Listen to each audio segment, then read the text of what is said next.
Paris AFP world-renowned conductor-composer Pierre Boulez, considered one of the most influential voices in contemporary classical music, has died aged 90, his family said on Wednesday. For all those who knew him and who appreciated his creative energy, his artistic rigor, his openness and his generosity, his presence will remain alive and intense, the family said in a statement from the Philharmonie de Paris, which Boulez spearheaded. As well as being an expert interpreter of the works of Stravinsky, Schoenberg and Scriabin, the Frenchman found himself, with KarlHeinz Stockhausen, a seminal figure in the mid-20th century experimental avant-garde.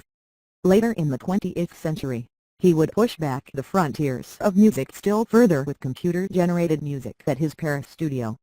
Born in 1925 in the small provincial town of Montbrison, in central France, Boulez studied under Olivier Messiaen at the Paris Conservatoire during the war years, where he was influenced by his teacher's own abstract, atonal style with irregular rhythm. A frequent guest conductor for great orchestras on both sides of the Atlantic, Boulez famously shunned the baton, always conducting with his hands. He left the BBC Symphony Orchestra and from 1971 to 77 was music director of the New York Philharmonic, where he favored contemporary works over the classics beloved by his acclaimed predecessor Leonard Bernstein.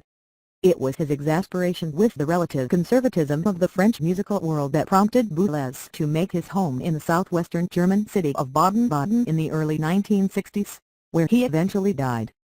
Boulez's compositions were noted for their difficulty, with one of his defining works, Le Martyr sans maître the hammer without a master drawing inspiration from surrealist poetry and lacking any bass line. French President François